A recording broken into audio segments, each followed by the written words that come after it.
अब एक सवाल पूछे जा रहे हैं कि भाई एक नॉन प्रॉफिट ऑर्गेनाइजेशन में अगर 10 मेंबर्स उस ऑर्गेनाइजेशन को चला रहे हैं तो क्या और मेंबर्स ऐड हो सकते हैं? बिल्कुल हो सकते हैं। मिसाल के तौर पर एक इंडस्ट्री है जिसमें 15 टेक्सटाइल कंपनीज थी। उन 15 टेक्सटाइल कंपनीज ने मिलकर एसोसिएशन बनाई। अपनी इंडस्ट्री को प्रमोट करवाने के लिए उन्होंने एक छोटा सा इदारा बना दिया और सारे के सारी टेक्सटाइल कंपनी के जो ऑनर्स हैं वो उधर आके मिलते हैं, अपने मसाइल को जमा करते हैं, फिर हुकूमत के पास लेके जाते हैं। अब एक नई टेक्सटाइल कंपनी मैंने खोल ली तो वो लोग मुझे एंट्री देंगे ताकि उनकी पावर में और मजीद इजाफा हो और वो अपनी एसोसिएशन को और अच्छी तरीके से रन कर सकें। ये तमाम जो एसोसिएशन होगी, नॉन प्रॉफिट ऑर्गेनाइजेशन होगी, इसका मकसद क्या है? टेक्सटाइल की कंपनीज को प्रमोट करना। उसके अंदर जो फंड्स आएंगे वो हम लोग ही डालेंगे, लेकिन once we have inverted the fund into non profit organisation, अब वो हमारा नहीं है, अब वो उस एसोसिएशन का हो गया। अब आप उसमें से कुछ भी अपने पर्सनल यूज के लिए नहीं निकाल सकते, घर लेके नहीं जा सकते। लेकिन ये तो नॉन प्रॉफिट ऑर्गेनाइजेशन होती है ना, इसमें चाय पानी नस्वार वगैरह चल सकती है। मतलब आप ये नहीं है कि आप जाके वहां बैठे हुए ऐसे आ रहे हैं। होना तो यही चाहिए कि आप जाएं तो आपको वहां पे खाने पीने के लिए कुछ भी ना दिया जाए, लेकिन ऐसा नहीं होता। नॉर्मली वहां पे खाना पीना चल रहा होता है, तो असल में खाना वो वहीं जाके खा रहे होते हैं, बैठे हुए तफरी कर रहे हैं।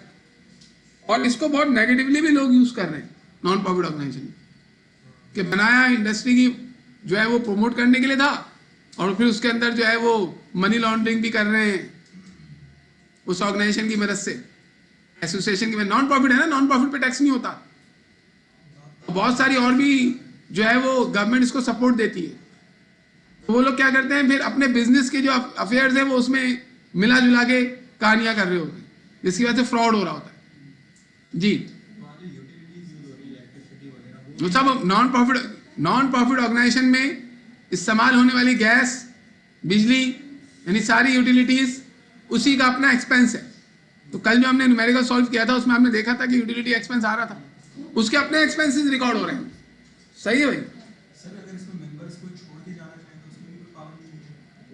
मेंबर क्यों छोड़ के जाएगा? मेंबर छोड़ के जाएगा ही नहीं, तो चले जाओ। अगर आप फॉर एग्जांपल कोई मेंबर नॉन प्रॉफिट ऑर्गेनाइजेशन छोड़ के जाना चाह रहा है तो आराम से छोड़ सकता है, वो उसकी मेंबरशिप खत्म हो जाएगी। देखिए मेंबर्स बनने से क्या होता है, अब अगर एक नॉन प्रॉफिट ऑर्गेनाइजेशन के 2000 मेंबर्स हैं और पूरे 2000 उसको चलाएंगे थोड़ी, वो 2000 मेंबर्स क्यों बने? अपने मकासद को अचीव करने के लिए कि हमें इधर से हेल्प मिलेगी। अब वो जो 2000 मेंबर्स हैं वो अपने में से कुछ को सेलेक्ट करके प्रेसिडेंट और चेयरमैन और जो यानी कि गवर्निंग बॉडी का पार्ट बना देंगे। जो कंपनी होती है ना, उसमें जो कंपनी को रन करते हैं वो बोर्ड ऑफ डायरेक्टर्स कहलाते हैं। लेकिन नॉन प्रॉफिट ऑर्गेनाइजेशन में इन्हीं बोर्ड ऑफ डायरेक्टर का नाम चेंज करके रखते हैं बोर्ड ऑफ गवर्नर्स। होती वही चीज़ है, लेकिन कंपनी में जो बोर्ड ऑफ डायरेक्टर होते हैं ना वो कंपनी के ऑनर्स होते हैं, उनको भी डिविडेंड मिलता है। लेकिन जो नॉन प्रॉफिट ऑर्गेनाइजेशन में बोर्ड ऑफ गवर्नर्स बैठे हैं वो मेंबर्स में से हैं। वो बोर्ड ऑफ गवर्नर्स जो हैं वो कर सकते हैं फ्रॉड वगैरह, तो उनको फिर मेंबर्स को हिसाब किताब देकर काम चलाना होता है। तो उसके लिए रूल्स एंड रेगुलेशन है भाई मुल्क को, तमाम ममालिक के अंदर नॉन प्रॉफिट ऑर्गेनाइजेशन को बड़ा सख्ती से डील किया जाता है। क्यों? क्योंकि उसको बहुत सारी फैसिलिटीज हासिल हैं और उन फैसिलिटीज को हासिल करने के लिए लोग नॉन प्रॉफिट ऑर्गेनाइजेशन फॉर्म करके गवर्नमेंट को जो है वो बेवकूफ बनाने की कोशिश करते हैं। करें इसका न्यूमेरिकल पूछो। ओके भाई, इसका न्यूमेरिकल करते हैं। हमने कल जो है वो 3 न्यूमेरिकल आई थिंक छोड़ दिए थे, उन 3 न्यूमेरिकल्स को, और आई थिंक वो न्यूमेरिकल क्वेश्चन नंबर 8 से शुरू हो रहा है। 8 से शुरू हो रहा है ना, फुटबॉल क्लब। टोटल 10 न्यूमेरिकल्स हैं। अब इस न्यूमेरिकल को जरा गौर से देखिएगा। सबसे पहला तरीका क्या, मैंने क्या बताया था आपको, कि आपको पहले बिगिनिंग एक्यूमुलेटेड फंड निकालना है और एंडिंग कैश निकालना है। सबसे पहला काम यही होगा। दूसरा, फिर आपके पास रिसीट्स के अंदर जो टाइटल्स दिए हुए हैं वो आपकी रेवेन्यू हो सकती है, उसको आप रेवेन्यू के में कन्वर्ट करें। अगर उसकी एडजस्टमेंट नहीं है तो आप डायरेक्ट उसको रेवेन्यू के तौर पे लेके जा सकते हैं। बहरहाल पढ़ते हैं इसको। The balances of a football club are given below. क्या बैलेंसेज है और कब के बैलेंसेज है ये भी लिखा हुआ नहीं है, तो पढ़ लेते हैं पहले। Cash 1500, 10% government securities 2000। इसका मतलब है उन्होंने किसी गवर्नमेंट की कोई बॉन्ड वगैरह परचेज करके रखे हुए हैं 2000। अब इन बॉन्ड्स पर आपको पेमेंट नहीं करनी पड़ेगी। कल जो हमने बॉन्ड की, कल आप थी क्लास में, परसों भी नहीं थी, बहरहाल अब ये एंड हो रहा है टॉपिक, इसके बाद न्यू टॉपिक स्टार्ट होगा आज कंपनी का। 10% गवर्नमेंट सिक्योरिटीज का मतलब क्या है? हमने इन्वेस्टमेंट की हुई है तो इस पे हमें इंटरेस्ट मिलेगा या हम देंगे? मिलेगा, वो हमारी इनकम होगी। इसके अलावा देखिए, ये तो हमारा एसिड है, सब्सक्रिप्शन रिसीवेबल 500, ये साल के शुरू का डाटा है। इन शॉर्ट ये साल के शुरू का डाटा है। तो सब्सक्रिप्शन रिसीवेबल जो है, ये कौन सा रिसीवेबल है? पिछले साल का एंडिंग, इस साल का रिसीवेबल बिगनिंग, सब इन्होंने दे दिया है। रेंट रिसीवेबल 1000, ये भी बिगनिंग है। ऑफिस इक्विपमेंट, ये भी हमारा एसिड है। स्पोर्ट इक्विपमेंट, ये भी हमारा एसिड है। बिल्डिंग में हमारा एसिड है। ये सब हमारे एसिड्स हैं। इक्विटी साइड पर एक सैलरी पेबल की लाइबिलिटी, पुराने पिछले साल की लाइबिलिटी है। ग्राउंड रेंट पेबल, ये पिछले साल की लाइबिलिटी है। 10% लोन पेबल आफ्टर 5 ईयर्स, ये हमें लोन 5 साल के बाद पे करना है। 10,000 का लोन है, इस पर भी 10% इंटरेस्ट हमें देना है, लेना नहीं है। अब देखिए, एक्यूमुलेटेड फंड इन्होंने नहीं दिया तो हम कैसे निकालेंगे? सारे एसिड ऐड करेंगे और इसमें से लाइबिलिटीज लेस कर देंगे। इंटरेस्ट तो बेटा ईयरली ही होता है, ईयरली इंटरेस्ट पे करना होता है। ये जो लाइबिलिटीज होती हैं, आज से पहले शायद मैंने आपको नहीं बताया होगा क्योंकि ये जरूरत ही नहीं होती। अब जरूरत पड़ जाएगी इसकी कि लाइबिलिटीज की हमें पेमेंट करनी होती है ना। अगर कोई लाइबिलिटी आपको with in an accounting period satisfy करनी है तो वो करंट लाइबिलिटी कहलाती है, या उसको हम कहते हैं शॉर्ट टर्म लाइबिलिटी। और अगर लाइबिलिटी आपको 1 साल से ज्यादा अरसे के बाद अदा करनी है तो वो भी कहलाती है लॉन्ग टर्म लाइबिलिटी, या इसको नॉन करंट लाइबिलिटी भी कुछ लोग कहते हैं। तो अभी हमारे पास जो सैलरी पेबल है, ये तो आपको कुछ महीनों में अदा करना पड़ेगा, 1 आध महीने में, तो इसी बल्कि कुछ दिनों में अदा करना पड़ता है। तो ये हमारी शॉर्ट टर्म लाइबिलिटी है। ग्राउंड रेंट पेबल, ये भी शॉर्ट टर्म है, लेकिन लोन हमने लिया है, this is long term liability.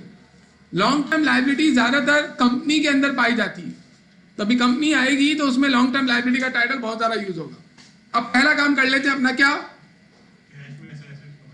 Acids में से लाइबिलिटी को लेस करके एक्यूमुलेटेड फंड निकाल लेते हैं। उसके बाद देखें, रिसीट और पेमेंट दी हुई है, इन दोनों को माइनस करके हम क्या निकाल लेंगे? अपना एंडिंग कैश।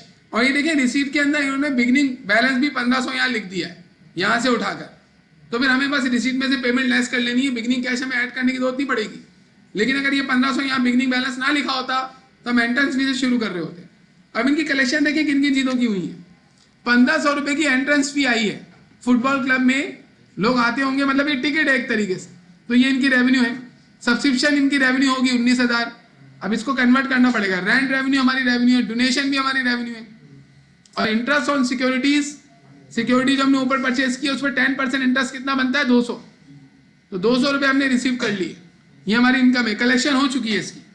पेमेंट में क्या क्या है? सैलरी दी है, ग्राउंड रेंट दिया है, स्पोर्ट इक्विपमेंट, तो ये दो तो शुरू किया एक्सपेंस है, सैलरी एक्सपेंस तो ग्राउंड रेंट एक्सपेंस हो सकते हैं। स्पोर्ट इक्विपमेंट हमारा एसिड है, ऑफिस सप्लाइज एसिड है, इंटरेस्ट एक्सपेंस हमारा एक्सपेंस है। अब देखिए इसका इंटरेस्ट कितना बनता है? 10%, 10,000 के लिहाज से 10% कितना बनेगा? और हमने कितना पे किया? 400 रुपये। आगे देखें, इंश्योरेंस एक्सपेंस, असल में हमने तो अभी 400 पे किया ना, मजीद 600 अभी बाकी है। और इसने यहाँ पे लिखा हुआ है accrued interest on government securities.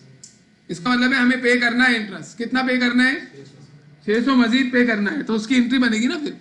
और यहाँ शो भी नहीं किया ये हमने लोन कब लिया है, इसका मतलब पूरे साल का ही हमें इंटरेस्ट देना पड़ेगा। और क्या है भाई? मिससेलेनियस एक्सपेंस। तो पहले आप ये 2 काम करवा लें मुझे। और नाम क्या है? Football club beginning accumulated fund. सबसे पहले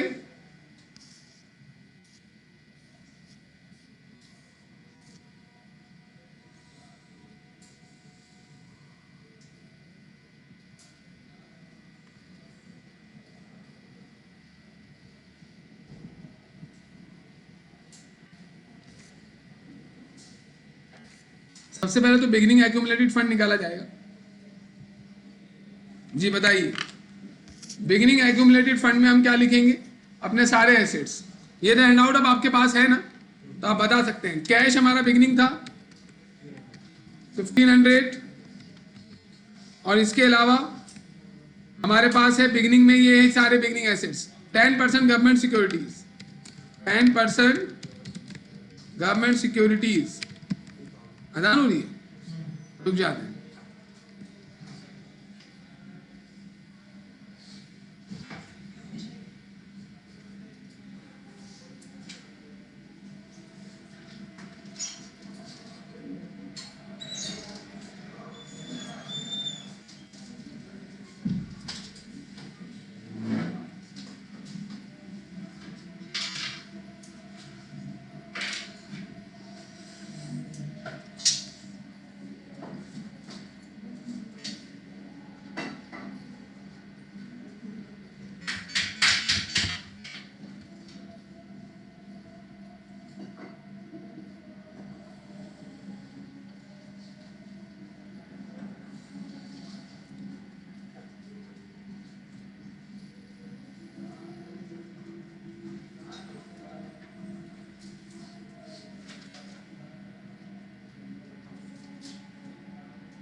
जी। तो फिर उसके बाद हमने सब्सक्रिप्शन रिसीवेबल बिगिनिंग है हमारे पास 500, सब्सक्रिप्शन रिसीवेबल बिगिनिंग 500। और कौन सा एसिड है हमारे पास बिगिनिंग में? इन्होंने देखे यहाँ पर इस सवाल के मुकाबले में पिछले क्वेश्चन में हमें खुद निकालनी पड़ी थी चीजें, यहाँ इन्होंने सब दे दिया है। देखिए सब्सक्रिप्शन रिसीवेबल बिगिनिंग दिया हुआ है, यहाँ पर जो नीचे डाटा दिया है ना, अब साल का एंड का है सारा, ये आप पढ़ लीजिएगा मेरे साथ अभी। Rent receivable 1000, rent receivable beginning हमारे पास आ गया 1000, और ऑफिस इक्विपमेंट 1000, स्पोर्ट इक्विपमेंट 5000।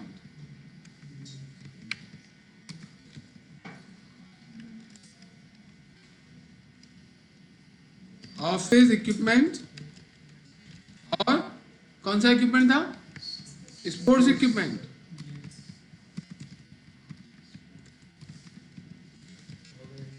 और क्या था?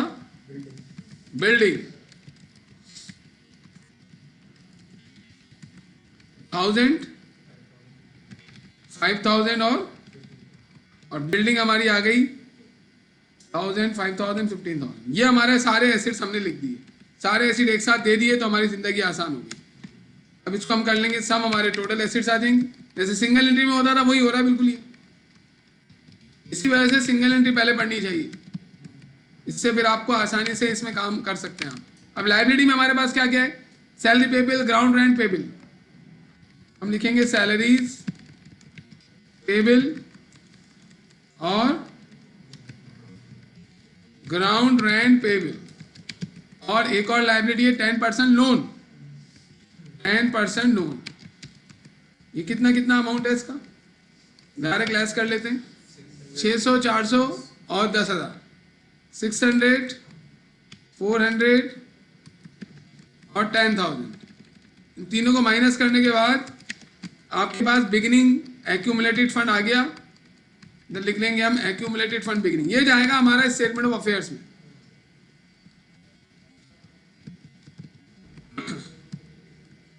ये कल भी हमने किया था, इसमें कोई नई चीज नहीं है। अभी मैंने हाईलाइट क्यों किए हुए अभी आपको पता चल जाएगा। इसके बाद आपको एंडिंग कैश निकालना है। एंडिंग कैश के लिए क्या करना पड़ता है आपको? सारे रिसीट्स में से पेमेंट लेस कर लेंगे। रिसीट इन्होंने सारी एक साथ दे दी। आप ये चाहते तो एंडिंग कैश हमें दे सकते थे, इन्होंने दिया नहीं है तो हमें निकालना पड़ेगा। फिर क्या क्या है रिसीट में?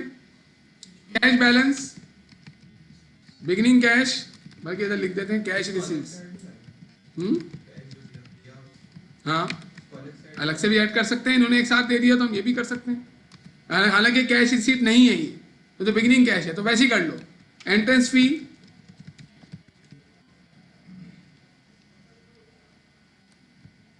कितनी एंट्रेंस फी है? 1500। और क्या है आप लोग ही बताएं भाई। Subscription 19,000, subscription 19,000। ये कलेक्शन है, ये हमारी इनकम नहीं है, इसको इनकम में कन्वर्ट करना है हमें। 1500 और 19,000। इसके अलावा रेंट रेवेन्यू 4,500, रेंट रेवेन्यू।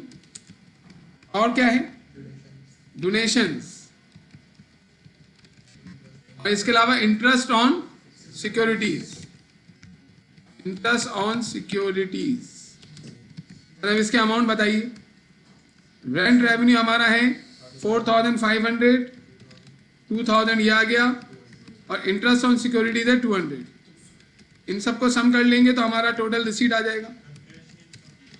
वो हम नीचे लिखेंगे बेटा, सही है ना? ये क्या कहलाएगा हमारा? Total cash receipt. इसमें से आप लेस कर लें अपनी पेमेंट्स, कैश पेमेंट्स। जी, कैश पेमेंट में क्या क्या आ रहा है? पहली कैश पेमेंट है हमारी सैलरी एक्सपेंस पे ग्राउंड रेंट एक्सपेंस, सैलरीज और ग्राउंड रेंट। कितना कितना है ये? 16,000, 2,000। पहले बाद में लिख लेंगे, चलें इसको पहले टाइटल लिख लेते हैं। स्पोर्ट्स इक्विपमेंट और ऑफिस सप्लाईज। 2 मिनट।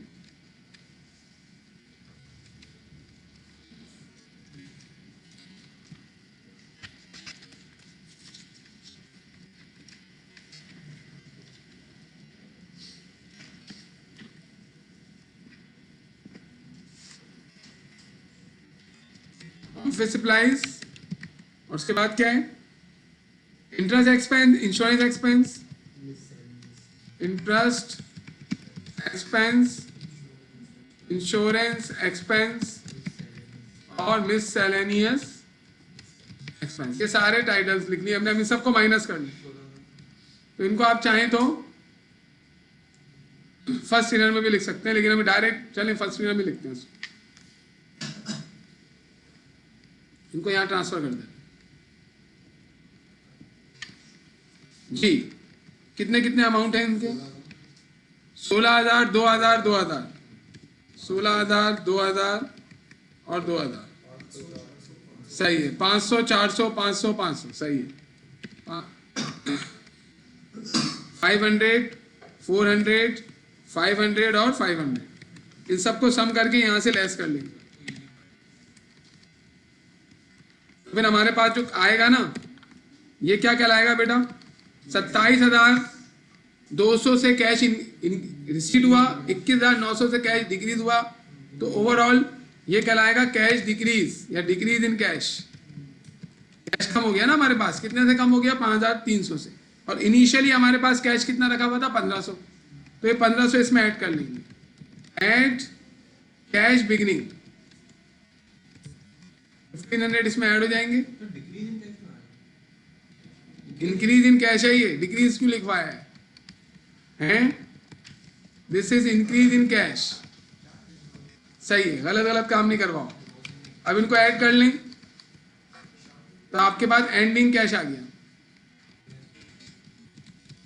ये दो काम तो आपको करने ही होते हैं नॉन प्रॉफिट में, लेकिन अगर ये करके दिया हुआ होता, यहाँ इन्होंने क्लोजिंग बैलेंस लिख दिया होता पेमेंट में इधर कहीं, तो फिर हमारा ये काम बच जाता।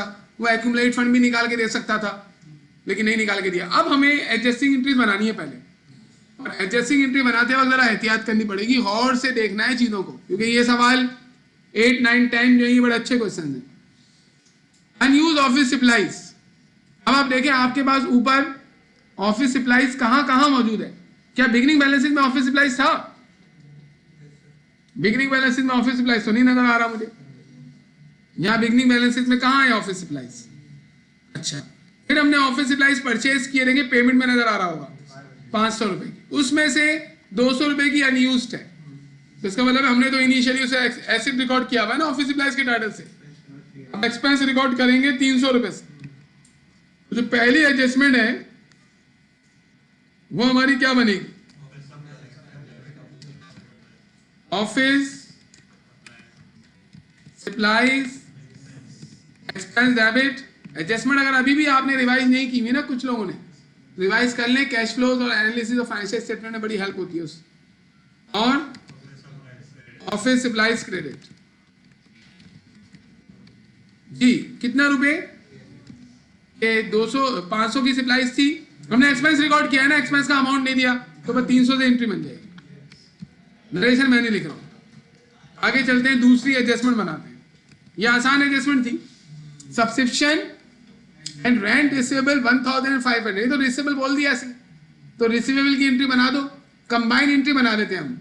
Subscription receivable debit 1,000, rent receivable debit 500 और सब्सक्रिप्शन क्रेडिट 1,000 और रेंट रेवेन्यू क्रेडिट। देखिए इन्होंने यहाँ पे जो टाइटल लिखे हुए ना, ये रेवेन्यू के टाइटल है। रेंट रेवेन्यू, सब्सक्रिप्शन को सिर्फ सब्सक्रिप्शन बोल रहे हैं, रेंट रेवेन्यू को रेंट रेवेन्यू बोल रहे हैं ना ये रिसीट में, तो हम वही टाइटल लिखेंगे।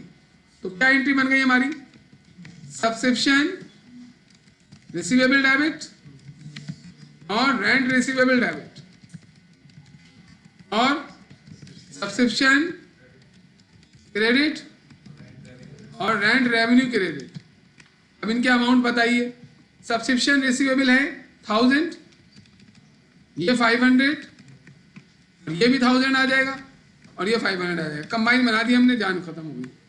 इसके बाद 3 में क्या लिख रहा है ये? Subscription and rent receive in advance. मजीद हमने रिसीव, मतलब हमने एडवांस रिसीव किया हुआ है। वो जो कलेक्शन ऊपर, ये मैं कल बता चुका हूं आपको कि ऊपर जो आपको कलेक्शन नजर आ रही है ना 19,000 की, इसमें से 500 एडवांस रिसीव किया है। तो हम क्या करेंगे? सब्सक्रिप्शन को कम कर देंगे और लायबिलिटी को बढ़ा देंगे, क्योंकि हमने तो सारा का सारा इनकम में डाला हुआ है। तो हम क्या करेंगे? सब्सक्रिप्शन डेबिट और इसके अलावा रेंट रेवेन्यू भी डेबिट, दोनों में एडवांस आया ना। क्रेडिट क्या करेंगे? अनअर्न्ड सब्सक्रिप्शन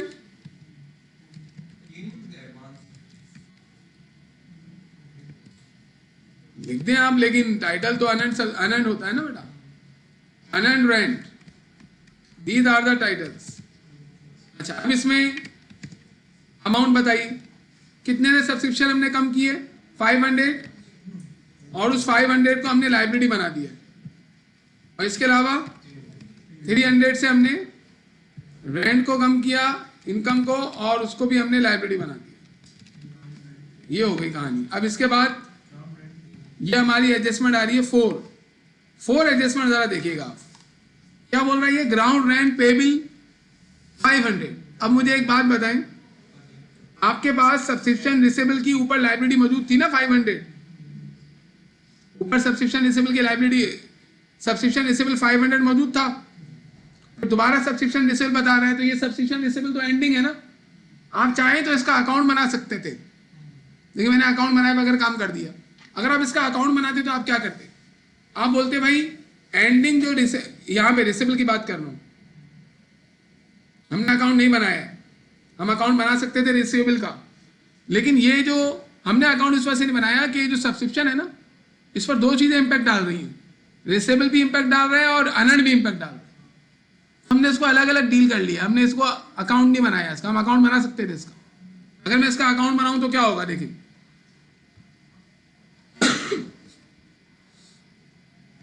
अगर मैं इसका अकाउंट बनाऊं तो इस तरीके से काम हो सकता है। फॉर एग्जाम्पल, बल्कि इधर आ जाए, कल मैंने आपसे ये बात भी की थी कि अकाउंट कैसे बनेगा, इसके बारे में डिस्कशन हो सकती है। मैंने अकाउंट नहीं बनाया, मैं डायरेक्ट काम कर रहा हूं, वो आसान है आपके लिए, लेकिन अकाउंट अगर आपसे पूछ लिया पेपर में तो आप कैसे बनाएंगे?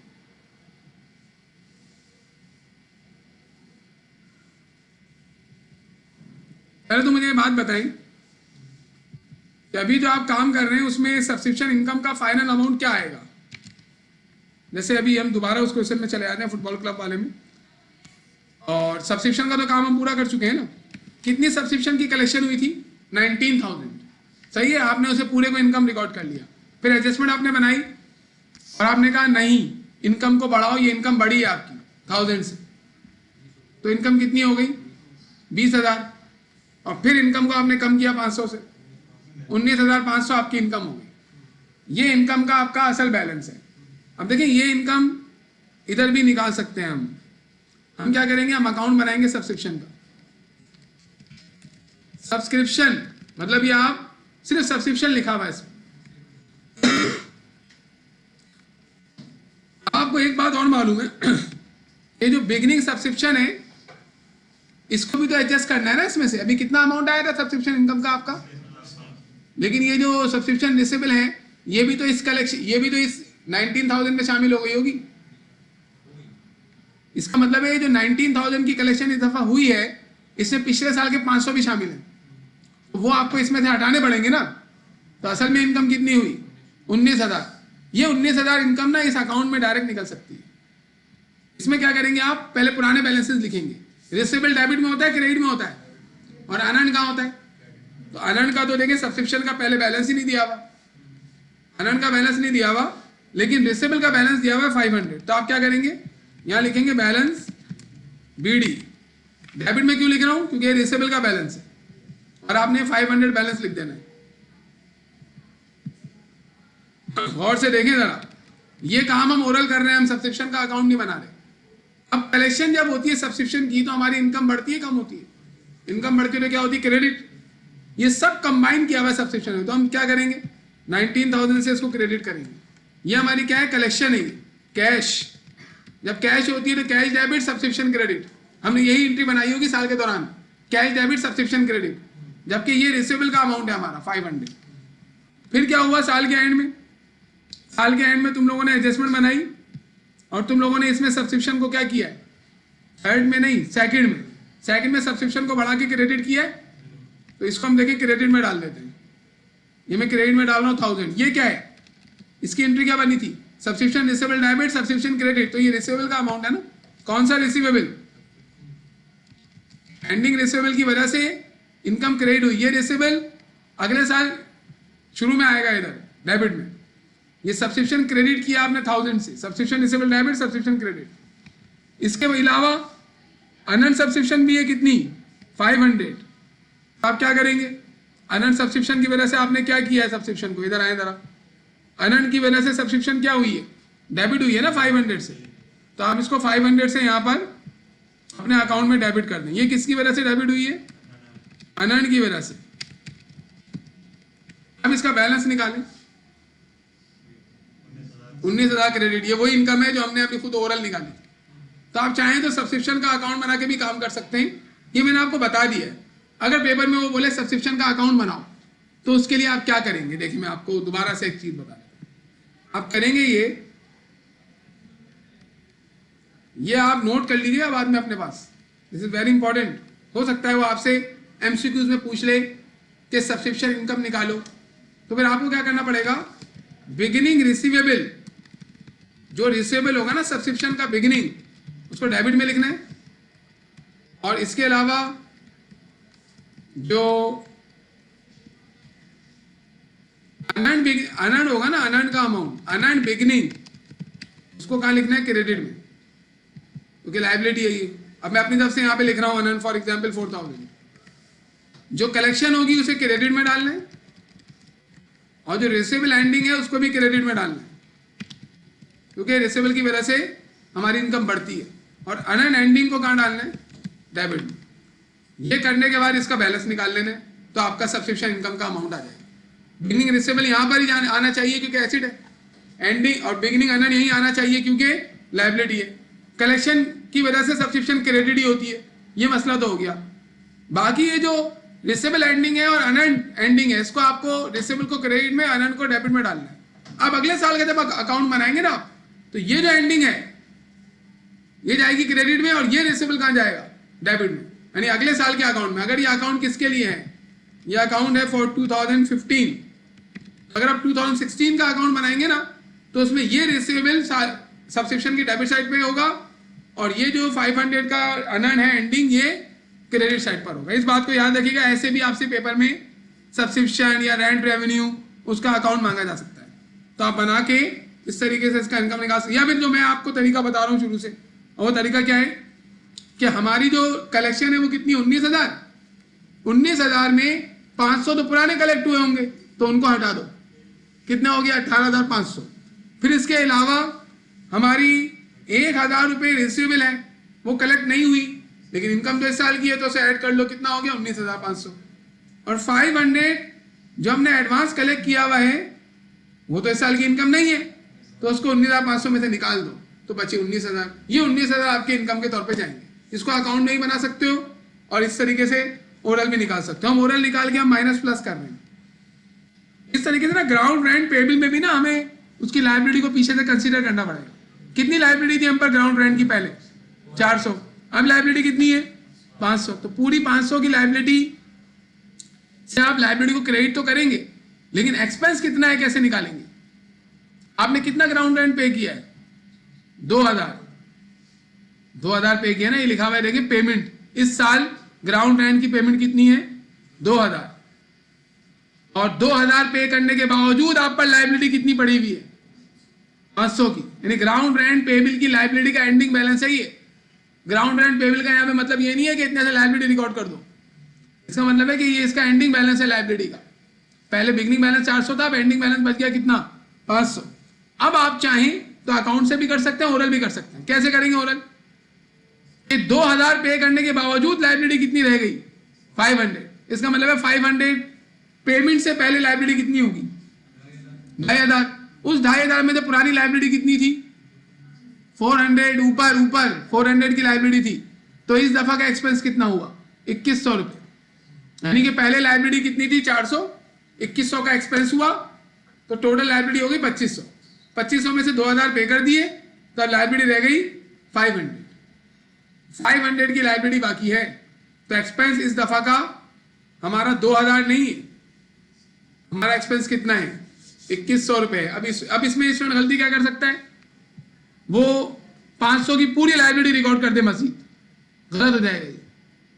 लेकिन एक काम कर सकता है, वो पहले लायबिलिटी कितनी थी 400, अब लाइब्रेरी का बैलेंस कितना बता रहा है 500, तो कितने से लाइब्रेरी मजीद रिकॉर्ड करनी है 100 रुपए से।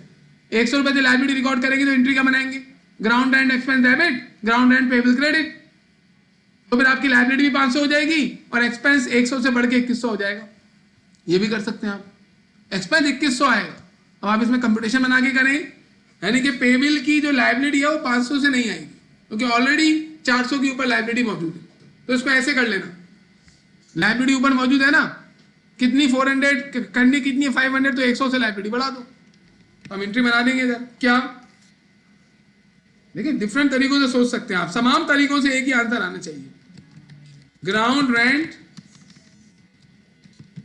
एक्सपेंस डेबिट और ग्राउंड रेंट पेबल क्रेडिट कितने से बनेगी, 100 से। 100 कैसे आया,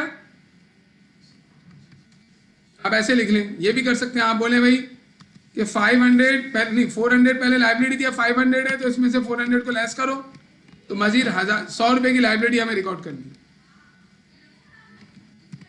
या फिर आप आ जाएं क्या, दो टोटल लाइब्रेरी 2500 थी, इसमें से पुरानी लाइब्रेरी कितनी थी 400, तो इसका मतलब क्या हुआ 2100 का इस दफा का एक्सपेंस है और हमने 2000 तो ऑलरेडी पे कर दिया है, तो 100 पे नहीं किया, इसका मतलब है तो 100 हम पर लाइब्रेरी आ गई, तो 100 से आप एक्सपेंस को बढ़ा दें।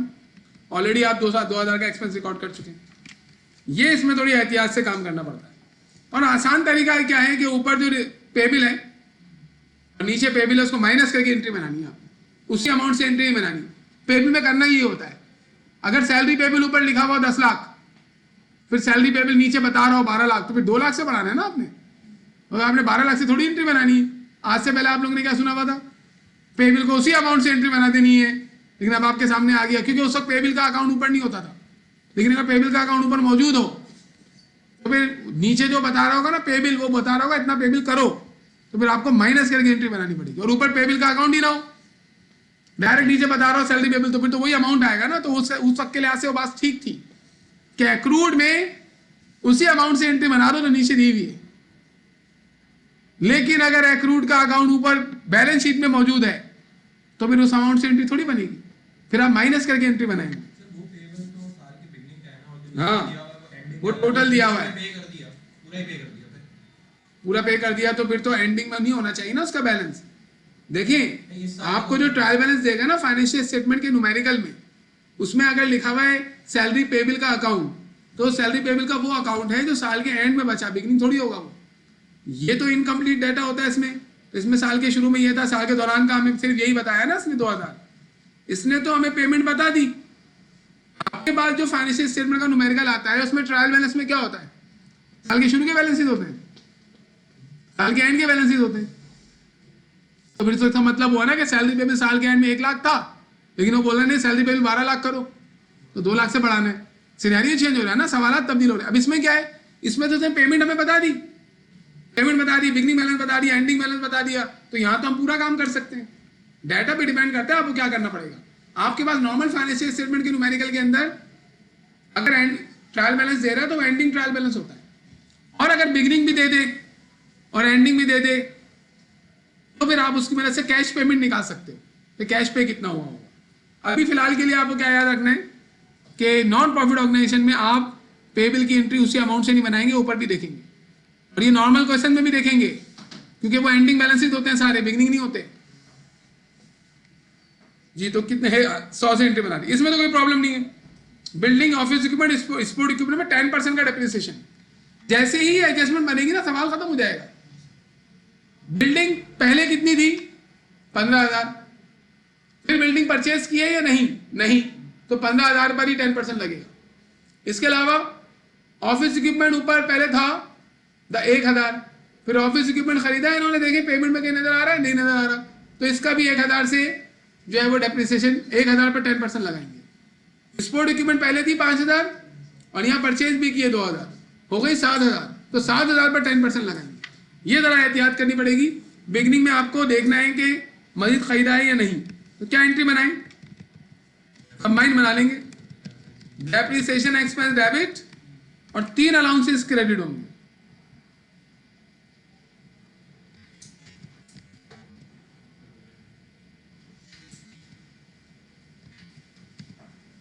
जी कौन कौन से? एक्यूमुलेटेड डेप्रिसिएशन किसका? बिल्डिंग का। कैसे? बिल्डिंग कितनी थी? 15,000। 15,000 का 10% ले लेंगे।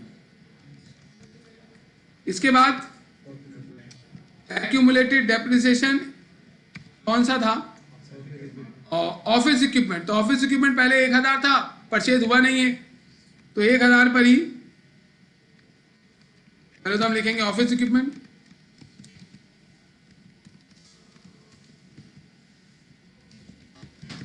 देखिए मैं आपको कहीं में बीच में छोड़ूंगा नहीं। आपको अगर किसी चीज में कंफ्यूजन होती है ना, आप उस पर काम करें, काम करके फिर मेरे पास लेके आए। लेकिन आपको कंफ्यूजन हो रही थी, आपने उस पर काम ही नहीं किया, तो आप तो भूल जाएंगे उसको जो आपके दिमाग में बात थी। 1,000 का 10%। फिर इसके अलावा इसका भी डेप्रिसिएशन निकलेगा। तीसरा क्या है? Sport equipment. स्पोर्ट इक्विपमेंट और जितनी कंफ्यूजन वाली चीजें होती है ना, मतलब आप जब नया टॉपिक पढ़ते हैं ना, आपके सामने कोई नई चीज आती है, तो उसको उस दिन छोड़ना ही नहीं चाहिए आपको। आप जाने के बाद उस पर गौर फिक्र करते रहें, तो वो मसला सॉल्व हो जाएगा उसी टाइम।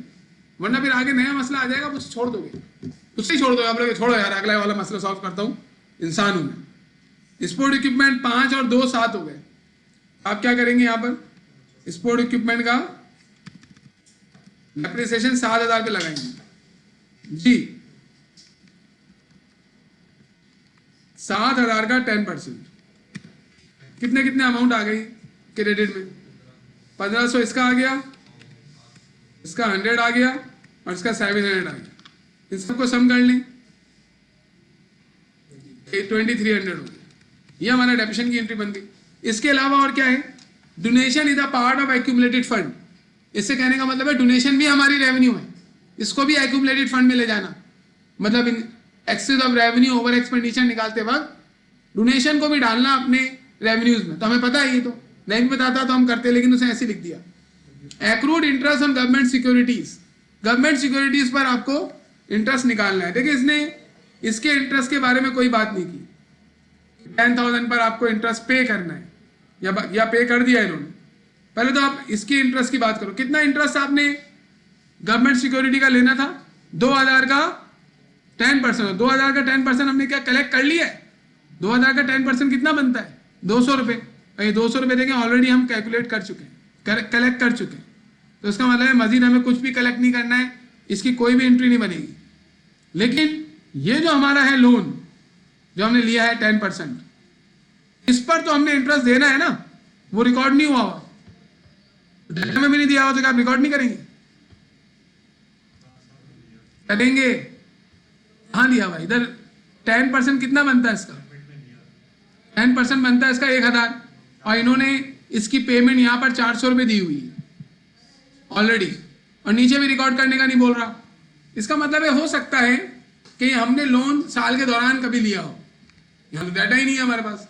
अगर डाटा दे देता जनवरी 1 को लोन लिया है तो फिर लाजमी हमें 600 की इंटरेस्ट पेबल की एंट्री बनानी पड़ती, लेकिन हमें तो ये कोई इन्फॉर्मेशन नहीं है। तो हो सकता है साल के दौरान लिया होगी, तो उन्होंने 400 रुपये का इंटरेस्ट ऑलरेडी पे कर दिया है। अभी कितने पीरियड का है, नो इन्फॉर्मेशन, तो हम अपनी तरफ से नहीं बनाएंगे एंट्री। लेकिन अगर मन बता देता कि हमने जनवरी 1 को लिया या Feb 1 को लिया, तो फिर हम कैलकुलेशन करके मजीद जो हमें पे करना है उससे लायबिलिटी क्रिएट कर देते। अभी एम्बिग्यूटी है ना, अभी हम रिकॉर्ड नहीं कर सकते।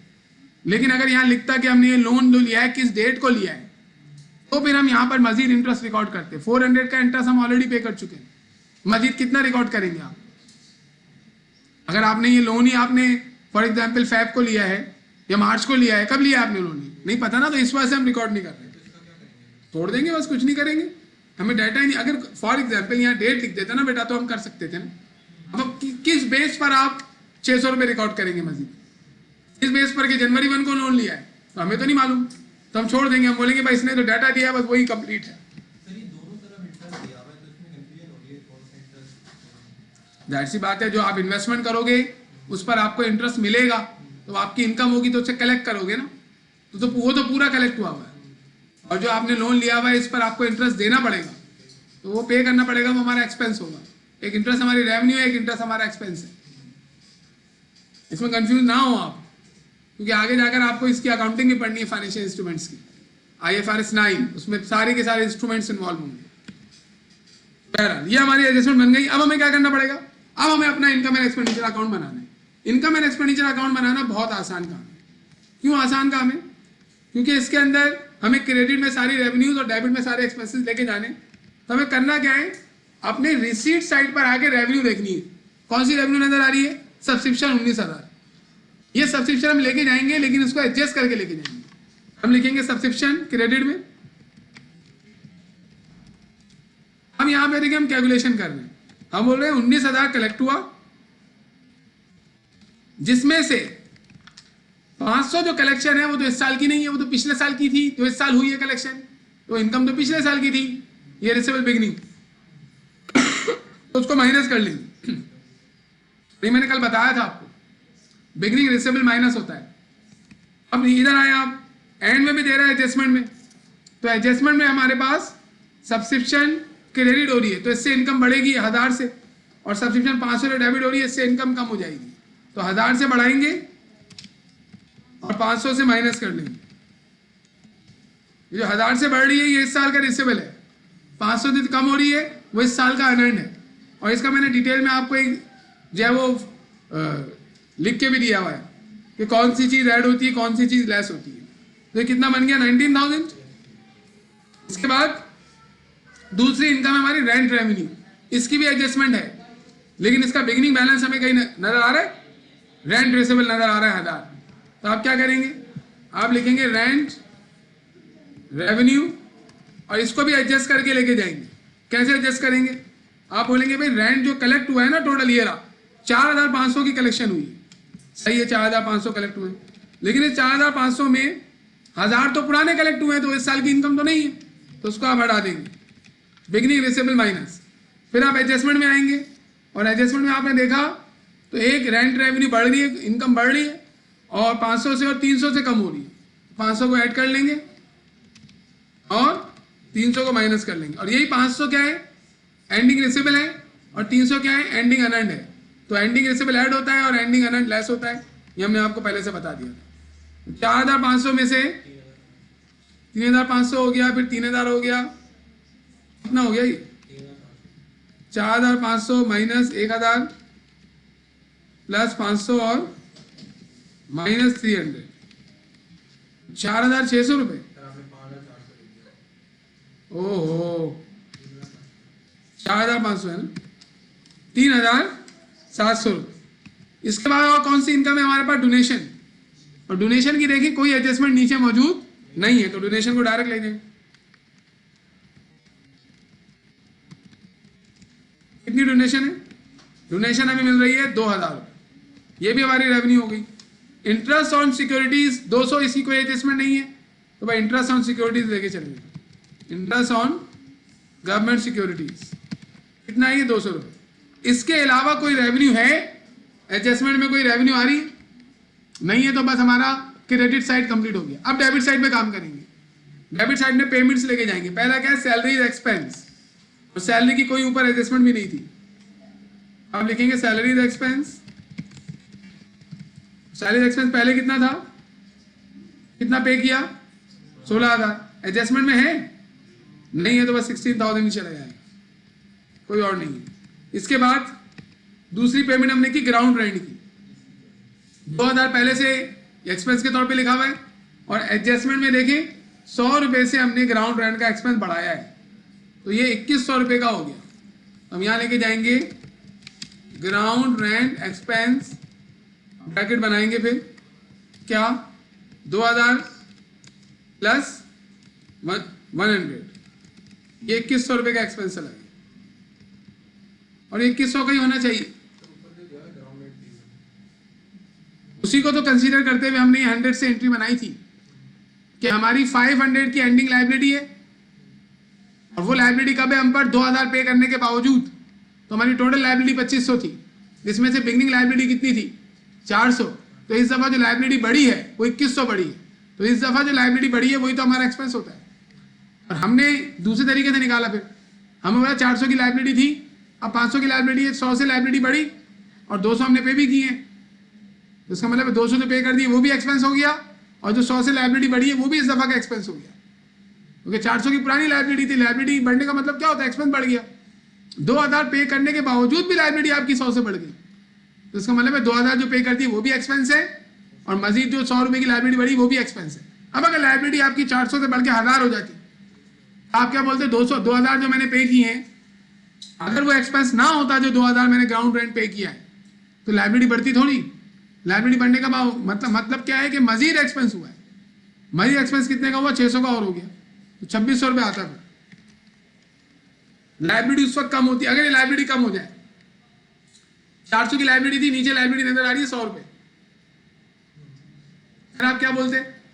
आप बोलते भाई कि 2000 जो मैंने पे किए ना, उसमें 300 जो मैंने पे किए वो पुराने पे किए, तो मेरा एक्सपेंस कितना है? 1700। अगर लाइबिलिटी 400 से 100 हो जाए, वो बैलेंस बता रहा है। अगर पहले 400 की लाइबिलिटी रिकॉर्डेड है, अब वो लाइबिलिटी बता रहा है 100, इसका मतलब है आपको यहां पर लाइबिलिटी को कुछ नहीं करना है, लाइबिलिटी तो 100 हो चुकी है। अब आप नई बैलेंस शीट जो बनाएंगे उसमें लाइबिलिटी 100 लेके जाएंगे, लेकिन जो आपने ग्राउंड रेंट की पेमेंट की है कितनी? 2000 की पेमेंट की है ना आपने ग्राउंड रेंट की, उसमें से इस साल का एक्सपेंस कितना है? 1700। गौर से नहीं सुना आपने? 400 के ऊपर लाइबिलिटी हो, नीचे लाइबिलिटी 100 हो, इसका मतलब क्या होगा कि हमने जो 400 की लाइबिलिटी थी उसमें से 300 की अदायगी कर दी, तभी तो लाइबिलिटी 100 रुपये मौजूद है। बाकी हमने अदायगी कोई 300 थोड़ी की, अदायगी हमने 2000 की है। उस 2000 की अदायगी में 300 की अदायगी बिगिनिंग वाली अदायगी है, तो इसका मतलब है 2000 की अदायगी में 1700 का एक्सपेंस है। बात समझ में नहीं आई आपको? इसके लिए दिमाग खोलने का थोड़ा सा दोबारा मैं बताता हूं आपको। बैलेंस पहले तो आप दिमाग में ये बात रखें, ऐसे नहीं किसी और तरीके से खोलते तो ज्यादा खुलता दिमाग। 400 की जो लाइबिलिटी है ये भी बैलेंस है, और जो नीचे लाइबिलिटी बताएगा ना वो भी बैलेंस होगा। अब अगर यहाँ लाइबिलिटी 100 रुपये बताए, इसका मतलब है अभी हमें सिर्फ 100 रुपये देने, तो लाइबिलिटी तो शुरू में 400 रुपये थी, 100 रुपये क्यों देने भाई आपको? क्योंकि 300 रुपये दे दिए ना, पिछली लाइबिलिटी का 300 रुपये आपने पे कर दिया, जब भी लाइबिलिटी आपकी कितनी बच गई है? 100 रुपये का, नीचे यहाँ पे 100 हो तो। लेकिन आपने पेमेंट तो 2000 की है ना, साल के दौरान आपकी जेब से 2000 रुपये गए ग्राउंड रेंट के, जिसमें 300 लाइबिलिटी की पेमेंट है और 1700 रुपये इस साल की पेमेंट है, तो इस साल का एक्सपेंस 1700 हुआ। आपने टोटल आपकी जेब से 2000 रुपये दे दिए ग्राउंड रेंट वाले को, ये ले भाई 2000 रुपये ले ले, और आप उसे क्या बोल रहे हैं? 300 पुराने हैं, 1700 इस दफा वाले हैं, तो इस दफा का एक्सपेंस कितना हुआ? 2000 या 1700? 1700 ही हुआ ना। अब अगर ये लाइबिलिटी 400 है और मैं यहाँ पे लिखूं ग्राउंड रेंट पेबल की लाइबिलिटी 0 हो गई है, इसका मतलब क्या होगा?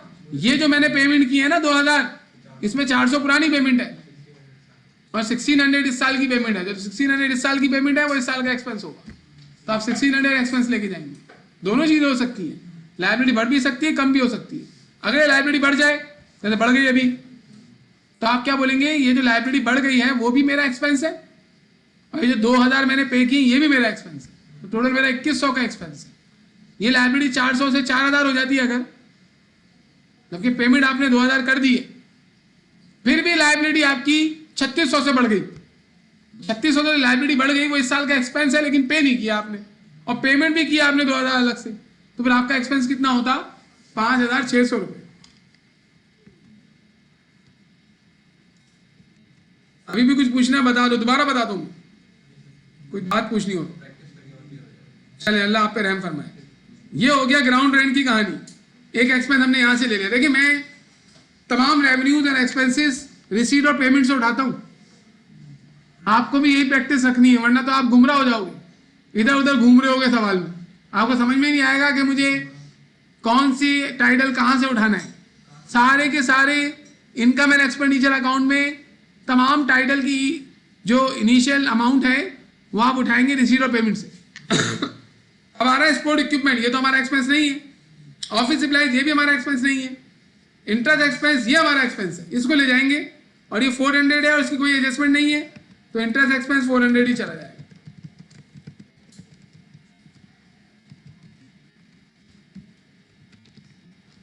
इसके बाद इंश्योरेंस एक्सपेंस 500, इसकी कोई एडजस्टमेंट है नहीं, इसे इधर कोई एडजस्टमेंट है इंश्योरेंस एक्सपेंस की? नहीं है, तो इंश्योरेंस एक्सपेंस 500 ही चला जाएगा। अकाउंटिंग मैथमेटिक्स, स्टैटिस्टिक्स, इसके अंदर 80% आप प्रैक्टिस से सीखते हैं, 20% सिर्फ क्लास में सीखते हैं, और वो 20% भी चला जाता है अगर वो 80% नहीं करते। तो अल्लाह हम सब पे रहम इसी वजह से फरमा रहा है कि आप लोग प्रैक्टिस करते हैं माशाल्लाह। मिससेलेनियस एक्सपेंस 500, तो आप लिखेंगे मिससेलेनियस एक्सपेंस 500, क्योंकि इसकी एडजस्टमेंट नहीं थी तो हम डायरेक्ट ले गए।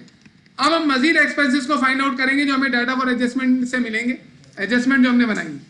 अब देखिए एक एक्सपेंस मिल रहा है हमें, ऑफिस सप्लाईज एक्सपेंस, ये लिखा हुआ, तो हम इसे ले जाएंगे ऑफिस सप्लाईज एक्सपेंस।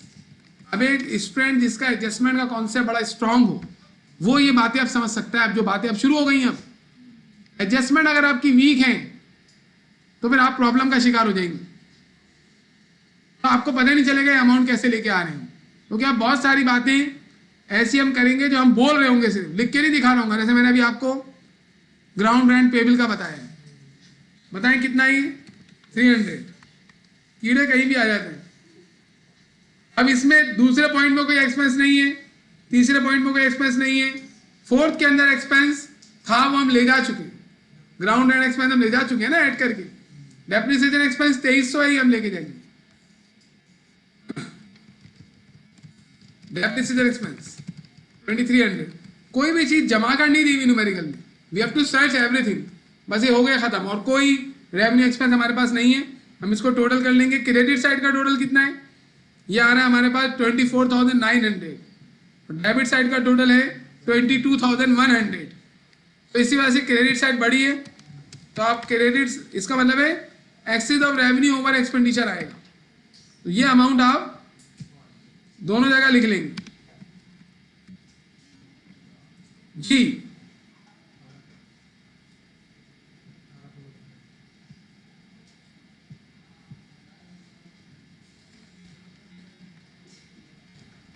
अब बताइए excess of revenue over expenditure मैं कहां लिखूं, क्रेडिट में या डेबिट में? जहां कमी है वहां लिखी जाएगी। कैसे? इसमें से माइनस कर लेंगे सम इन तमाम का 250 रुपए। 250 रुपए क्या है? Excess of revenue over expenditure.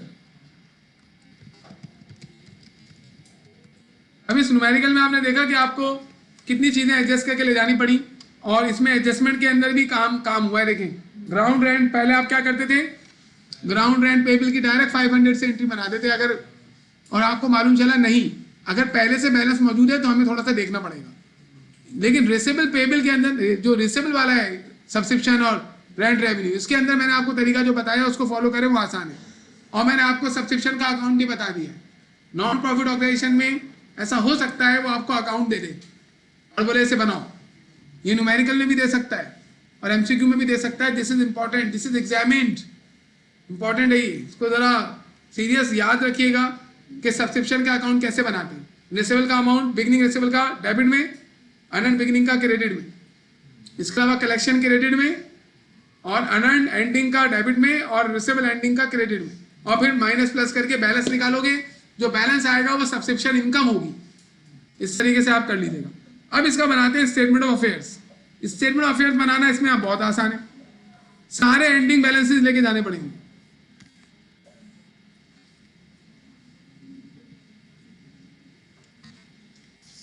ये आ गया, सारे एंडिंग बैलेंसेस लेके जाएंगे आप, और जो भी चीजें साल के दौरान परचेज हुई हैं उनको एडलेस करेंगे। आप बहुत ज्यादा ज़हीन हैं, आप नहीं, ये छुट्टी करने के बावजूद, और लेक्चर भी मैंने अपलोड नहीं किए वैसे, माशाल्लाह आप समझ जाती हैं चीज़ों को, पता नहीं क्या समझती हैं, मुझे नहीं मालूम। अब ये जो हमारे पास स्टेटमेंट ऑफ अफेयर्स है, अच्छा नाराज नहीं हुईगा,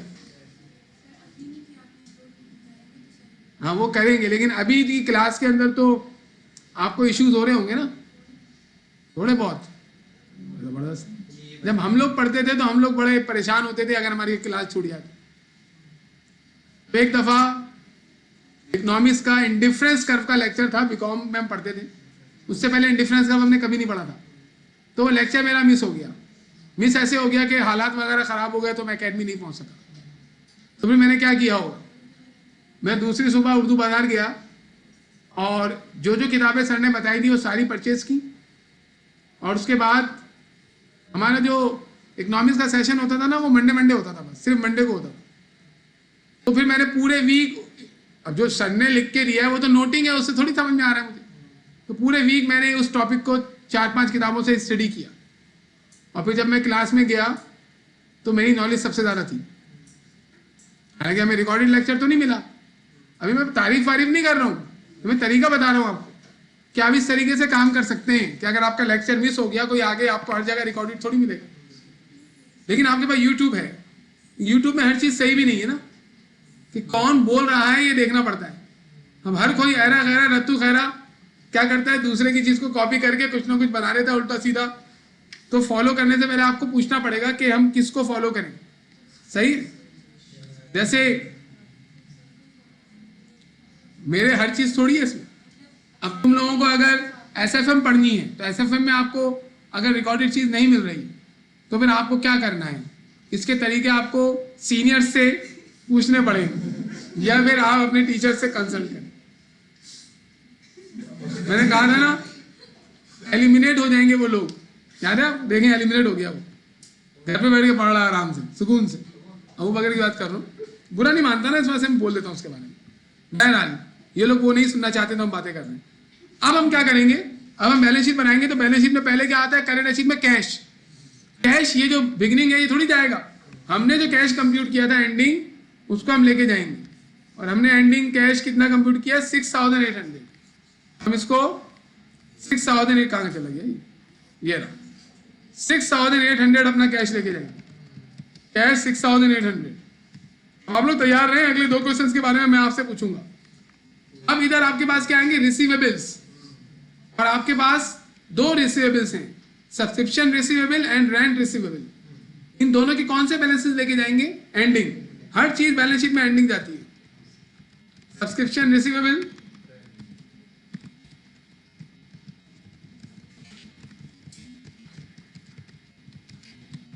सब्सक्रिप्शन रिसीवेबल का एंडिंग बैलेंस एडजस्टमेंट से मिल जाएगा आपको, और एडजस्टमेंट में सब्सक्रिप्शन रिसीवेबल का जो बैलेंस है वो कितना है 1000, रेंट रिसीवेबल 500। तो आप क्या करेंगे, 1000 और 500 कितना है, कहाँ चला गया, हो जाता है जी, 1000 एंड 500। ये हमारे 2 करंट एसेट चले गए। इसके अलावा कोई करंट एसेट है या नहीं, इसके लिए आप जाएंगे अपने डाटा में, देखें पेमेंट साइड पर, यहां तो कोई और current asset 10% government securities. Government securities भी जो है ना ये करंट एसेट होती है।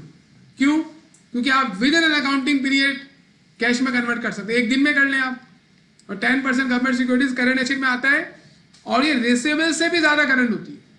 इसी वजह से अब देखें, आपको एक बात पता चल गई आज, एक करंट एसेट का जो सीक्वेंस मैंने आपको लिखवाया हुआ है, उस सीक्वेंस में वो एसेट पहले आता है जो ज्यादा लिक्विड होता है, जो जल्दी कैश में कन्वर्ट होगा पहले आता है। जब भी हम लोग क्या लिखते हैं, कैश पहले लिखते हैं, वो होता ही लिक्विड है, फिर बैंक, फिर रिसीवेबल्स। नोट रिसीवेबल को पहले क्यों लिखते हैं, क्योंकि वो अकाउंट रिसीवेबल से भी जल्दी कैश में कन्वर्ट हो सकता है, क्योंकि उसकी ऑथेंटिसिटी है ना।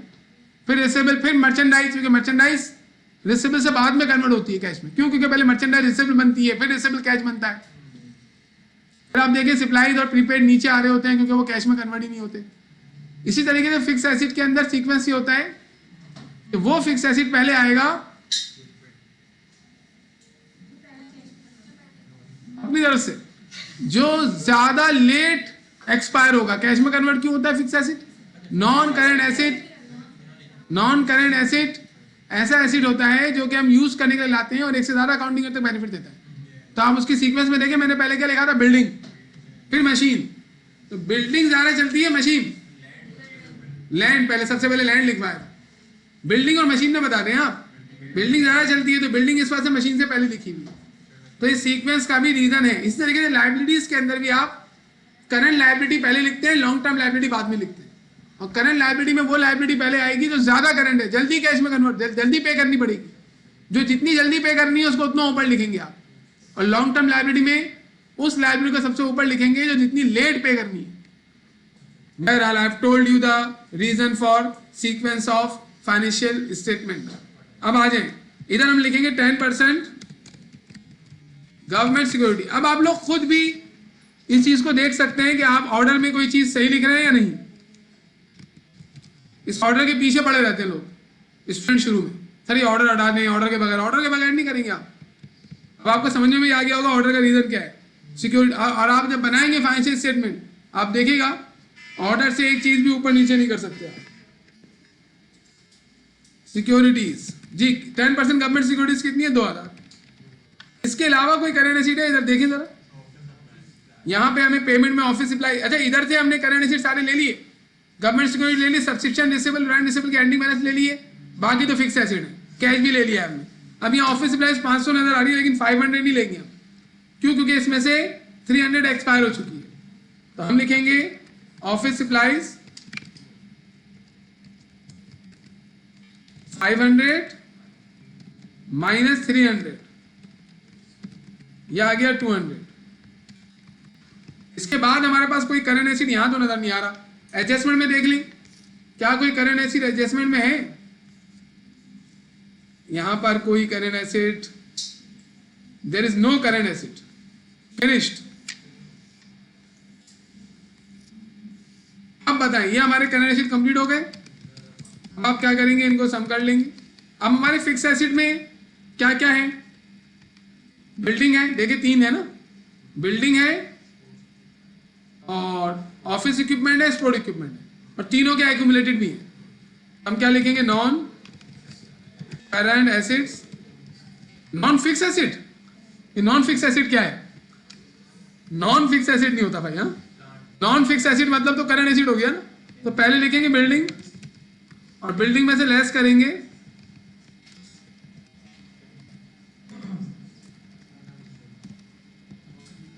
एक्यूमुलेटेड डेप्रिसिएशन, और इसके अलावा ऑफिस इक्विपमेंट एक्यूमुलेटेड लेस करेंगे, और स्पोर्ट इक्विपमेंट, और इसमें से लेस करेंगे इसका एक्यूमुलेटेड। अब इसके अमाउंट बताने चले आप, बिल्डिंग कितने की है इसका एंडिंग बैलेंस जाएगा, कैसे लेंगे आप, बिल्डिंग पहले कितनी थी 15,000, फिर पेमेंट में कहीं बिल्डिंग नजर नहीं आ रही तो 15,000 ही चली जाएगी, और इसका आपको मालूम है कि इसका डेप्रिसिएशन 1500 रुपये था, माइनस करेंगे और इसकी बुक वैल्यू निकाल लेंगे।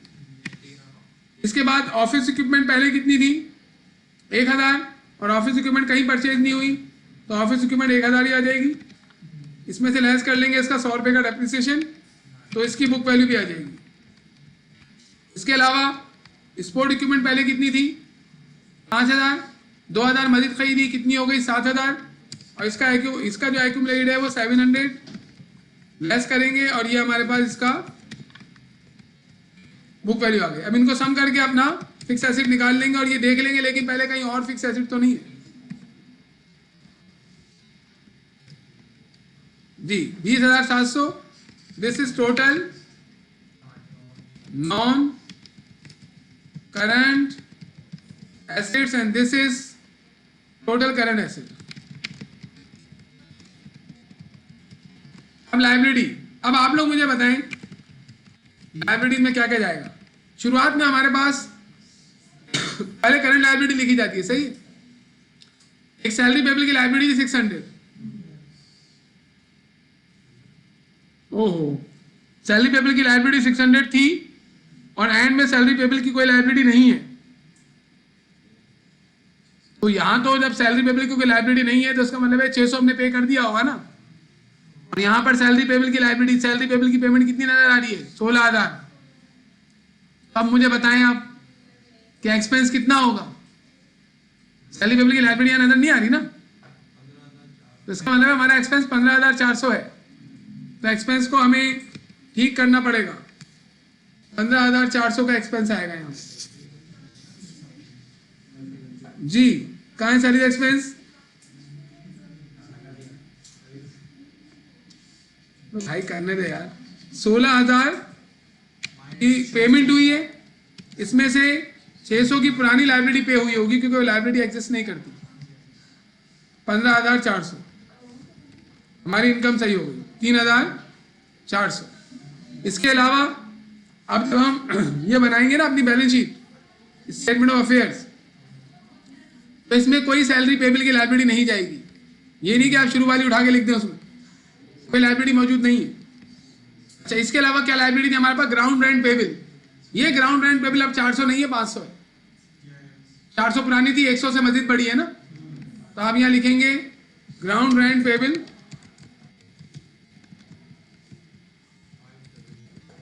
इसमें आप कैसे लिखेंगे? आप बोलेंगे भाई ये थी पहले कितनी? 400, फिर इस साल 100 से इजाफा हुआ है, 100 से हमने एडजस्टमेंट में इजाफा किया है ना, इसी वजह से आपको यहाँ पर ये शो करना पड़ेगा 500 कैसे करा आपने इसको। और कोई लायबिलिटी है साल के शुरू में? लोन है, ये लोन के बारे में कुछ नहीं बताया तो ये मौजूद रहेगा। लोन जो है वो लॉन्ग टर्म है, इसकी पेमेंट 1 साल से ज़्यादा पे होती है और 5 साल लिखा हुआ है, तो ये खत्म नहीं कर देंगे आप उठा के, सही है। अब मुझे बताएं इसके अलावा कोई लायबिलिटी जो नई क्रिएट हुई हो, न्यू। बिगनिंग लायबिलिटी में अनंत था नहीं था, लेकिन एंडिंग लायबिलिटी में अनंत है।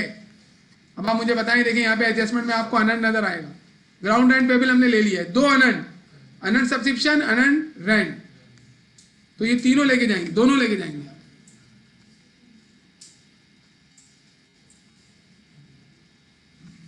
जी बेटा, अनअर्न्ड, क्या प्रॉब्लम है यार?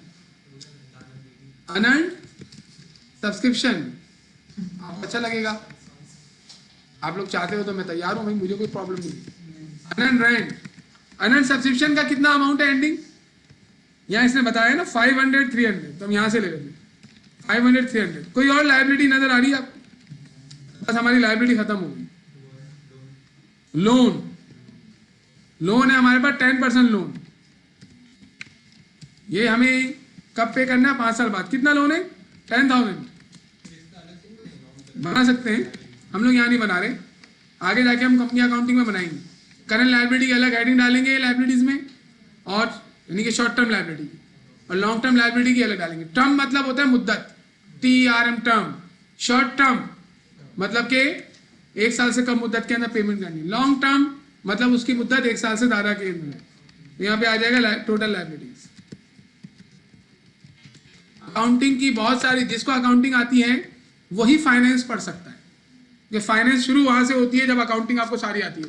तो आप लोग जब पढ़ेंगे स्ट्रेटेजिक फाइनेंशियल मैनेजमेंट, तो उस वक्त आप तकरीबन अकाउंटिंग सारी पढ़ चुके होंगे, तो फिर आपको वो पढ़ाई जाएगी। अभी आ जाएगा एक्यूमुलेटेड फंड,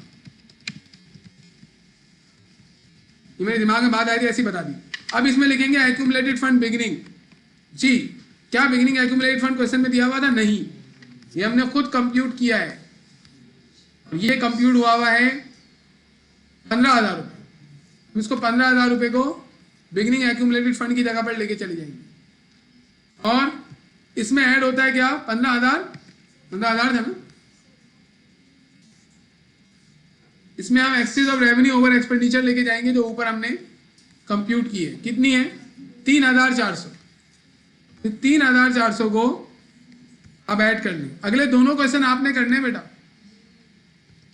ये मैं अभी आपको एक्सप्लेन कर दूंगा। At excess of revenue over expenditures, कितना ही अभी टोटल आ जाएगा।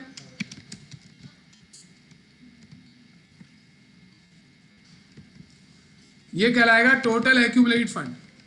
आप लोग आगे जाके एक अकाउंटिंग पढ़ेंगे, कंसोलिडेशन, उसमें इतनी एडजस्टमेंट होती हैं, इतनी एडजस्टमेंट होती हैं कि आप सारी जब एडजस्टमेंट कर लेंगे ना, तो भी आपको पता नहीं होगा बैलेंस आएगा नहीं आएगा, इतनी एडजस्टमेंट होती है उसमें। फिर जब मुकम्मल तौर पे एडजस्टमेंट हो जाएंगी, बैलेंस नहीं आएगा, तो फिर आप डिफरेंस फाइंड आउट करके बैलेंस निकालेंगे। तो बैलेंस ना आए तो परेशान नहीं होना चाहिए, बल्कि बैलेंस लाने की कोशिश करनी चाहिए। वो बैलेंस में क्या करना होता है? जस्ट डेबिट क्रेडिट को बराबर करना होता है। 31,200 और इसका चेंज आ रहा है, तो हमने कोई चीज छोड़ी। जी, कितने का फर्क है? हाजिरा सीधा हो जाओ बेटा, 1,500 रुपए का फर्क है। हमने यहाँ पे एंट्रेंस फी ली नहीं, आपने कहा था कि एडजस्टमेंट में देखें, 1,500 की एंट्रेंस फी लेना भूल गए। 4,900। 4,900 जो है ये हमारा चला जाएगा यहाँ पर, बैलेंस आपका बराबर आ गया। सही भाई, तो ये हमारी बैलेंस शीट बराबर आने के बाद अब आ जाए आप क्वेश्चन के अंदर। अगला देखें आप, रिसीट दिया हुआ है, पेमेंट दी हुई है, बिगिनिंग बैलेंसेस नहीं दिए हुए, डायरेक्ट डाटा फॉर एडजस्टमेंट दे दिया। तो आपको पहले बिगिनिंग एक्यूमुलेटेड फंड चाहिए होगा ना। बिगिनिंग एक्यूमुलेटेड फंड में बिगिनिंग बैलेंसेस आते हैं, बिगिनिंग बैलेंसेस सर्च करने पड़ेंगे अब हमें। रिसीट में देखें क्या लिखा हुआ है, 6,000 रुपये का ओपनिंग बैलेंस है कैश का, 40,000 सब्सक्रिप्शन के रिसीव हुए, 15,000 डोनेशन के, 1,000 इंटरेस्ट के और चैरिटी शो के भी पैसे आए हैं 5,000। पेमेंट में सैलरी दे दी, इलेक्ट्रिक चार्जेस दे दिए, स्पोर्ट इक्विपमेंट, स्पोर्ट एक्सपेंडिचर हो गया, ये भी एक्सपेंस है। स्पोर्ट गुड्स परचेज एसिड है, बुक्स परचेज एसिड है, अदर एक्सपेंसेस एक्सपेंस है, चैरिटी शो एक्सपेंस है, इन्वेस्टमेंट एसिड है। और सिर्फ इन्वेस्टमेंट लिखे ना तो ये फिक्स एसिड होता है। अगर आपने कहीं पर पैसे लगाए हैं और 1 से ज़्यादा साल के लिए लगाए हैं ना, तो अकाउंटिंग में उसके लिए टर्म यूज होती है इन्वेस्टमेंट, तो ये एसिड है। एंडिंग बैलेंस दे दिया 27,000, आपको एंडिंग कैश फाइंड आउट करने की जरूरत नहीं है, बस चेक कर लीजिएगा एंडिंग बैलेंस सही निकाला है या नहीं। रिसीट ऐड करके पेमेंट लेस करना, 27,000 इन्होंने एंडिंग कैश निकाल के दिया। बेटा ये सवाल मैंने बनाया है ना, तो मैंने इसको टाइप किया है, तो इसमें हो सकता है कि टाइपिंग एरर हो, तो आप पहले चेक कर लीजिएगा। इसके अलावा अब हमें एडजस्टमेंट में देखें क्या लिखा हुआ है, salary included 1,000 for 2002, subscription included 1,000 for 2002। हम कौन से ईयर में, हम 2004 में हैं। बोल रहे हैं 2002 की सब्सक्रिप्शन रिसीव हुई है हमें 1,000 रुपये, इसका मतलब है साल के शुरू में बिगनिंग पड़ा हुआ होगा ना सब्सक्रिप्शन रिसीवेबल, ये रिसीवेबल की कलेक्शन हो जाएगी ना बेटा 2,000, 1,000 और 500 कलेक्ट हुए हैं 2004 के लिए।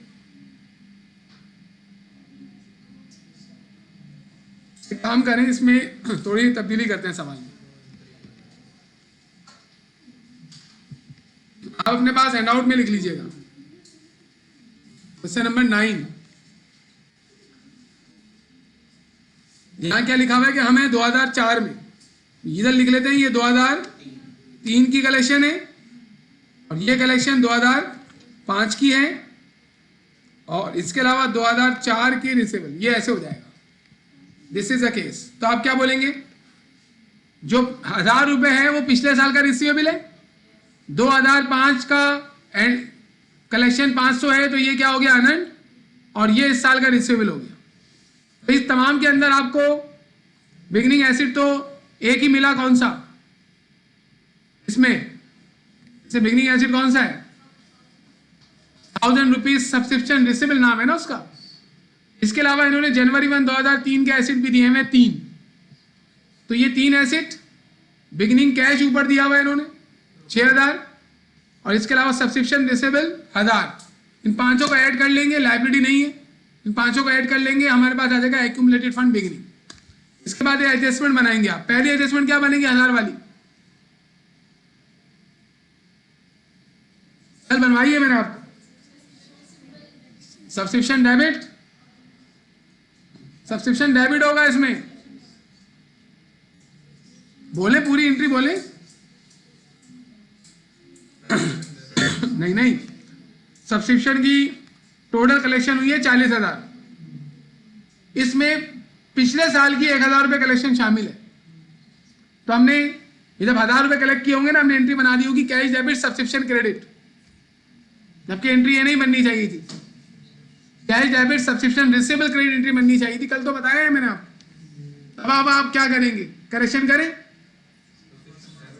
Subscription debit subscription receivable credit, I told you yesterday, एक एंट्री ये बनेगी। दूसरी 2005 की जो 500 रुपये कलेक्ट हुआ है वो भी सब्सक्रिप्शन में डाल दिया हमने, यानी जो 500 रुपये कलेक्ट हुआ है 2005 के लिए, अगले साल के लिए, उसकी एंट्री बननी चाहिए थी cash debit and subscription credit, हमने बना दी कैश डेबिट सब्सक्रिप्शन क्रेडिट। इसको भी सही करेंगे, subscription debit and subscription credit. और एक्रूड की तो आपको मालूम है, subscription receivable debit subscription credit, outstanding salary debit salary credit, accrued interest income, अभी हमें इंटरेस्ट रिसीव करना है, हमने इन्वेस्टमेंट की हुई, इंटरेस्ट इनकम क्रेडिट। बाकी आप इसको मैनेज कर लीजिएगा, कोई मुश्किल सवाल नहीं है। 10वां सवाल,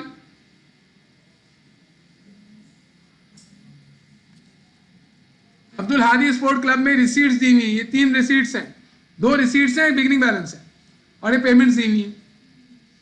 अब रिसीट में क्या हुआ, कलेक्शन फ्रॉम मैचेस, ये इनकी रेवेन्यू है। Profit on sale of refreshment, पकौड़े समोसे बेचे तो 2,36,250 रुपए इसके आ गए। अरे भाई इसमें और भी चीजें होंगी ना, सॉफ्ट ड्रिंक भी होगी, सॉफ्ट ड्रिंक्स पीते हैं आप, नहीं पिया करो, गंदी चीज है। Purchase of equipment, purchase of equipment हमारा एसिड हो गया। स्टेडियम रेंट एक्सपेंस है, प्रिंटिंग एंड स्टेशनरी एक्सपेंस है, सेक्रेटरी एक्सपेंसेस एक्सपेंस है, इक्विपमेंट रिपेयर एक्सपेंस है, ग्राउंडमैन वेज एक्सपेंस है और ये भी एक्सपेंस है। अब हमें पहले क्या करना होता है, एंडिंग कैश निकालना होता है ना, तो यहाँ एंडिंग कैश आपको निकालना पड़ेगा, उन्होंने बैलेंस दिया नहीं है एंडिंग। उसके बाद बिगिनिंग एक्यूमुलेटेड फंड कैसे निकालेंगे, बिगिनिंग के बैलेंसेस से। एक बिगिनिंग कैश तो आपको यहाँ नजर आ रहा है। फिर इसके अलावा जनवरी 1, 2008 को इक्विपमेंट की इन्वेंट्री 3,75,000 थी, इसका मतलब है ये बिगिनिंग इक्विपमेंट हो गई। और बाकी नीचे तो एडजस्टमेंट का डाटा है, इसका मतलब है बिगिनिंग की सिर्फ 2 ही चीजें हमारे पास हैं, बिगिनिंग का कैश दिया हुआ है, इसके अलावा इन्होंने बिगिनिंग इक्विपमेंट बताई है पूरे सवाल में और कुछ नहीं। तो इन दोनों को सम कर लोगे, बिगिनिंग एक्यूमुलेटेड फंड आ जाएगा। फिर बिगिनिंग रिसीट में से पेमेंट लेस करके एंडिंग कैश निकालना, फिर एडजस्टमेंट बना लेना। डेप्रिसिएशन ऑन इक्विपमेंट इन 20%, पहले से इक्विपमेंट कितनी थी आपके पास, 3,75,000, फिर मजीद इक्विपमेंट खरीदिए 93,750, इन दोनों को ऐड करके फिर 20% डेप्रिसिएशन लगाइएगा। प्रीपेड रेंट और ये सिंपल सवाल है, कर लेंगे आप लोग, इसे लाजमी कर लीजिएगा। इस सवाल में मैंने चेंजेस करवाई है, उसको आप इनकॉर्पोरेट कर लें। ये देखें मैं इसको सेव कर रहा हूं और अभी तुम लोग क्लास के एंड में इसको अपलोड करवा लेना, सही बेटा। तो हमारा नॉन प्रॉफिट ऑर्गेनाइजेशन का काफी काम मैंने आपको करवा दिया। इसमें एक चीज जो मैंने आपको बताई है, क्या चीज, कि सब्सक्रिप्शन का अकाउंट मांग सकता है आपसे, उसको सीरियस लीजिएगा। अल्लाह आप पर अपनी रहमतों का नुज़ुल फरमाए, आमीन सुम्मा आमीन। अल्लाह हाफिज़।